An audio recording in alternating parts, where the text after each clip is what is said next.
Welcome to Toffee Blue View, your source for all things Everton. So we should get into the Swans reaction, which might turn into us just staring at the cameras, because that's sort of, it's kind of how we felt. Really bored, I think. Just a dull game. Edward, we saw your instant match reaction, where you're once again not a happy camper, my friend. So I think we all can kind of guess this, but what's the vibe like? What was the vibe like at the game? I think, to be honest, the entire game basically, I think, was the worst away support I think I've ever been in. I think even Leicester and that was better, because there was no singing right off from the off.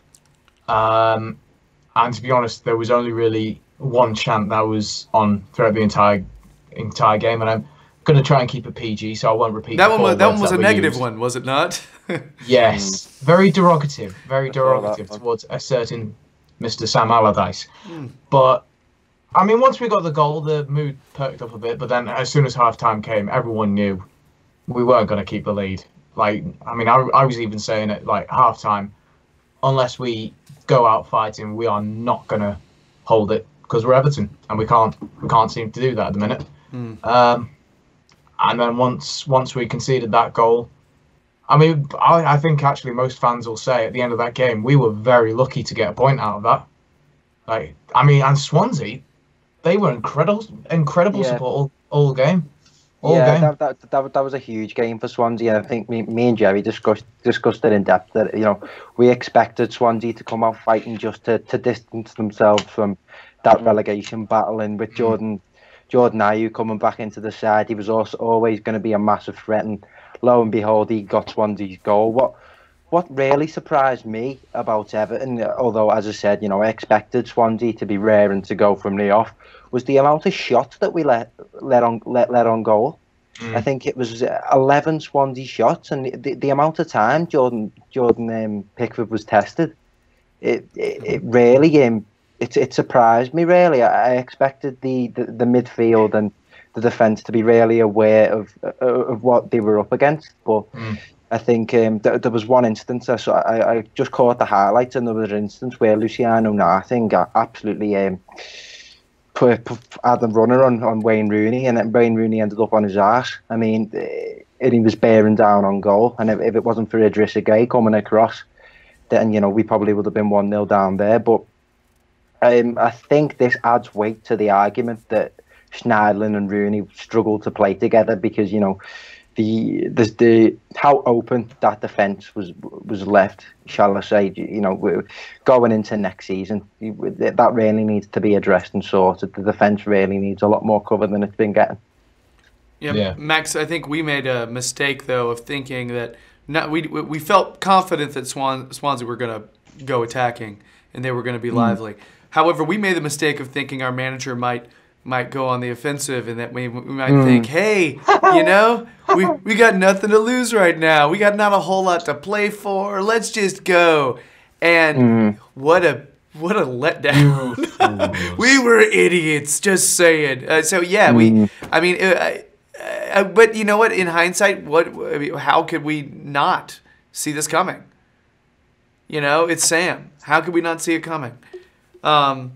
David, did you manage to come around and see anything about this game? No. So when you said we didn't see it coming, I 100% did see it coming. I was at Finch Farm in the morning. I had the under-18 game, and I'd already got me 90 minutes there. And they were playing bottom of the league, and they were winning 2-0, pulled back 2-2, and eventually won 3-2. And it was just a limp performance, and I thought, I've got no interest in putting myself through this for another 90 minutes with the first team. The issue is the season's done. Make no bones about it. We can try and big up any kind of games that are left, but it's finished. There's no sort of competitive edge at all left of this season. It's just going to basically be friendlies under the tag of Premier League games, and that's exactly what it was going to be on the weekend. The only competitive edge would be coming from the home side, not Everton. I didn't expect us to win the game at all. In fact, I was very surprised that we actually got anything out of it. I think I've got no interest in watching them at the moment. I will do. Certainly the home games, I'll be there. But I just want the season to be over with. To be honest, sorry, go on. No, you're alright, good. So the whole thing, you probably saved me, to be honest, mate. I actually think he will go for it in one away game in particular, and I think that's going to be the final one at the end of the season. Not just because it's the final game of the season, but because it's against a former team, and he seemed to like to go for it against former teams. Palace. I don't even know what Allardyce's goal for it is, to be honest. No, sorry, mate. I was just going to say, what's pissed me off big time is the fact that, you know, when he was pulled up and when he was asked about has he achieved his goal, he said that, you know, the goal had already been achieved, and you know, to be so short-sighted and have such a limited view on the job that you need to perform in, I really don't understand, as a, you know, looking at a Premier League manager, how once he feels that his team are away from relegation, how he doesn't reassess and look at what he can achieve rather than just holding his hands up and saying, you know, we've done what we need to do. That I think that really did it summed up the approach that we've had for every single game. Yeah. Really, here's my thing. You know how Allardyce has become such a hated figure at Everton, which I totally get. Yeah. But I don't hate him, and just hear me out before we go into it. I don't like him in any way. I've made that pretty clear. But Allardyce has come in and done exactly what we expected to do, and basically exactly what he got signed up for. The big issue goes back to we never needed to press that panic button when we did, and that's it. So that's where the frustration for me comes into it, because we knew we'd beat the teams below us at home, which we've done. You know, we knew we wouldn't pick many points up away from home, which we haven't. And we knew we wouldn't be competitive against the teams above us, and we haven't. But that is the blueprint for any Allardyce team. So that's where the frustration come in, really, isn't it? That it's not so much. So I don't hate him. It's basically like going to B&Q and buying red paint and then complaining that the paint's red. I know. This is what we've got as a manager.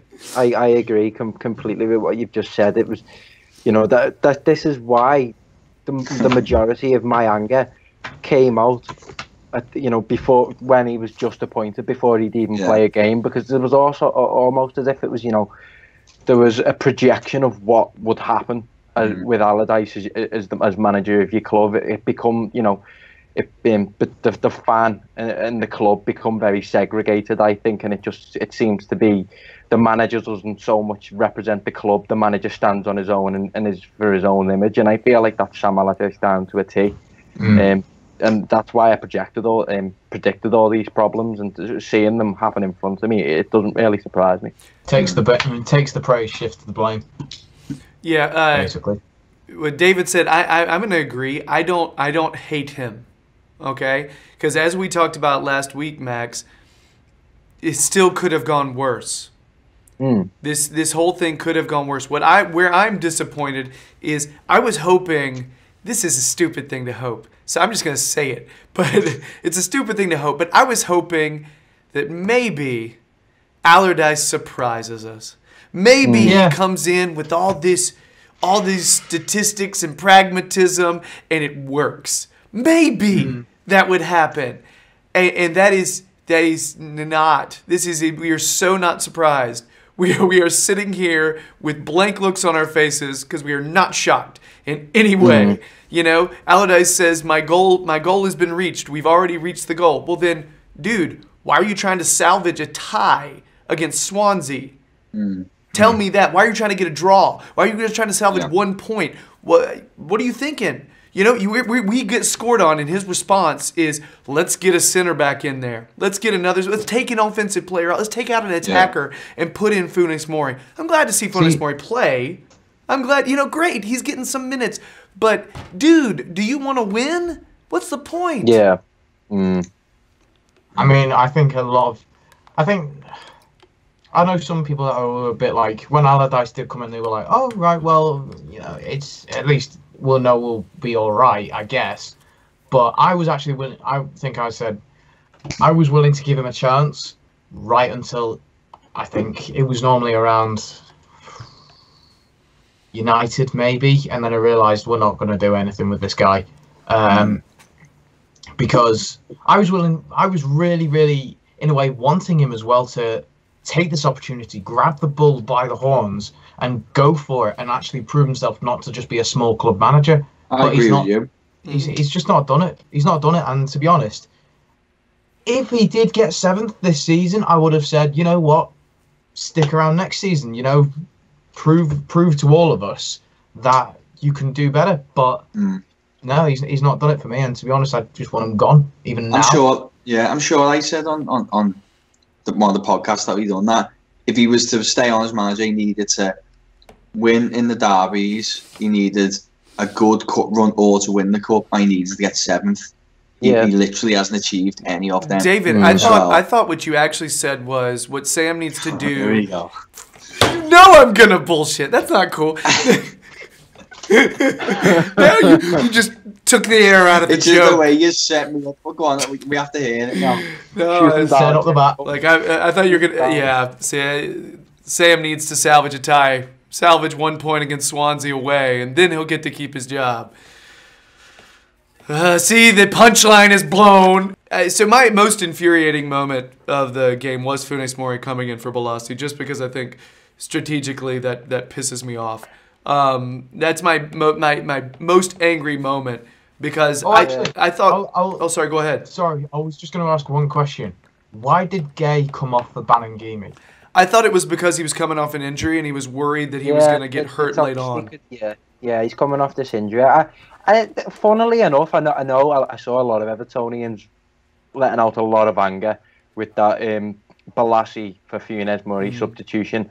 But looking at the substitutions we made, all the lads that came on, I was glad to see in the team. I know that sounds like... No, I totally agree with that. That is true. I'm looking for the needle, a needle in the haystack, trying to find a positive here. But, to see Banangimi get some minutes, to see Vlasic particularly come back into the side, and to see, like you say, Funes Mori coming back from injury, I'll take positives from that. That's literally the next thing I had on the card, that we had we had a Vlasic signing sadly at the 87th minute, it looks like, which it's not really a whole lot of time for Vlasic. That's going to be it now. He's not playing for the rest of the season. And he might not.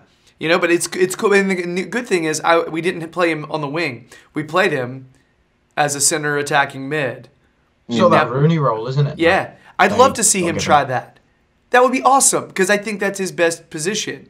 So it'd be great to give him a whirl there. Great, I'm wondering what he's doing right now that Clausen is not. But you know what? Good. Yeah. He's worked his way back. That's awesome. And Baningimi, that's great. He got time. I want him in the squad. I don't think we'll ever figure out how to pronounce his name. I said Baningimi forever because that's what everybody on TV was saying, and then everybody changed it to Baningimi, and I'm just pissed off. So anyway, whatever. Hard life, isn't it, Gerry? All right, so just to clarify really quick, they did score right after Gay went out. I don't think it was because Benny, let's call him Benny, because Benny came in. I don't think it had anything to do with that, but it was kind of a coincidence that right after he went out, they scored. Just saying. Look though as well going into that when you think about it, because you could see Carroll wasn't making a pass; he was making a shot. It just got very lucky in the fact that it hit the wrong part of the boot. Yeah, but I don't know if you remember when Martinez was manager, like specifics, but you know how many times that happened to us? It was over and over again. A bad bounce happens to go right to their player, and he taps it in. That happened over and over again, and I'm convinced that happens when other teams just get lots of opportunities. You know what I mean? Yeah, and it goes back to my point. I think we let far too many shots in on goal, and for the man that was his fault for the goal, I thought from watching the highlights, I thought he had a terrific game in terms of going forward, but Seamus Coleman just unfortunate with that clearance. It went straight to the Swansea man. But I was really impressed with Seamus Coleman and Cenk Tosun, particularly for our goal. I think seeing Coleman playing the way he is, seeing Baines play the way he is, it gives me hope going forward that, you know, if a new manager is to come in, he'll see that, you know, our attacking potential does come from down the flanks, and it gives the new manager something to go off, really, which is a huge positive given how lost we look in terms of a footballing identity. As far as who played well, I thought Gay did his thing, his normal thing. You know, I thought he did well, and I thought Coleman, aside from that clearance, I thought Coleman. But really, I thought Schneiderlin actually had an all right game Schneiderlin's at been times. playing all right lately. You know, past He's 2 games. Done something. Yeah. So right now, though, it was just a game where I didn't think a whole lot of people stood out for good or bad reasons. I just thought we went in with a really negative game plan, and our tactics were not optimal. You know, and that's what I thought struggled the most was our tactics. Support was bad and the team was bad, to be honest. It was just crap game all around. We picked a heck of a year to start a fan YouTube channel, guys, a fan podcast. The Toffee Blues Twitter and Facebook account came out and asked followers for their three-word match reaction. So I'm going to go ahead and preface this, okay? There was like so many responses that involved Allardyce and how we need to get Sam out, how he's got a rather abundant chest made of gravy. Yeah. Just all of that stuff is... I left most of those out, okay? The ones that flat out refer to Allardyce, because we know. We know what everybody thinks, okay? I went with the ones that were a little bit different, okay? So, and I'm starting off with possibly the most difficult name to pronounce, and I'm sorry to this poor person, Talgabet Gelegnium. So yeah, that's my best attempt. Nailed it. Yeah. Talgabet says missing old Everton. Yeah. And that was from Facebook. John Jones said bored to tears. He's my good friend John Jones. John Jones from Facebook, yeah. So David's friend. I'm thinking of different John Jones here. Do you know what John Jones I'm thinking of, David? No. Sorry, yeah. John Bon Jones. Didn't know he was a blue. All right, next. Gemma Brown says, make it stop. That's 3 words from Facebook. Richard Gwynedd Jones says, or asks, season over yet? And Billy Haynes just totally tosses Everton out of the window and says, what's new, John? Just forgets the prompt. And I like that. I like just asking John what's new. You know, that's great. Asking John Jones. I think he was asking John from the Toffee Blues. Shout out to John. Shout out to John. I've never actually said your name out loud before. I always say it starts with a J. But he likes to stay behind. He doesn't like his name coming out. He's the man behind the curtain, you know? He's Batman. Episode 50. He's going to have to... All right, so to finish these up, Twitter. Blank from Twitter says, couldn't be bothered. And I think David was feeling you on that one on Saturday. Jesse, who happens to have 2 cherries by the name Jesse, said perfect Sam performance. I think Sam did want that performance, so there you go. Yeah. Ben Richardson, also from Twitter, says Everton still 9th with exclamation points. I'm assuming there are a lot of these with some sarcasm. Just saying.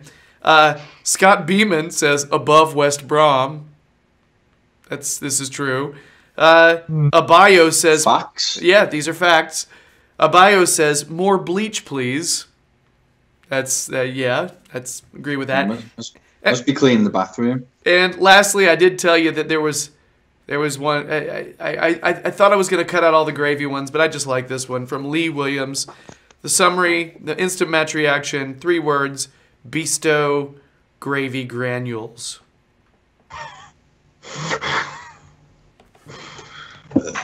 That's what I thought when I watched the game. Wonder who that's about. Yeah, it's a great note to end on. I'll give you that. See, I wanted to go weird, so let's do it. So that's all of them. That's everybody. Thank you for everybody for chipping in your 3-word match reactions. If we didn't read yours, keep doing them. We'll probably do it next time. So, Yeah. Anything else on this dull game that we witnessed on Saturday? Same old Sam. SOS, No. Interestingly enough. Yeah. So, I guess that's it for our Swansea match reaction. I'm going to chip in one last thing. We are going to do a caption contest. I have shown the photo to these 3 guys, and here it is in all its glory. There. It's it's our esteemed manager. So, tell us what your caption for that would be. All right? I've got one, but I don't want to take yours, so there you go. So yeah, we're going to end on that. Thanks so much, David, Max, and Edward. Much love to you, gents. Let's go make more videos, shall we? Woo! All right. Bye.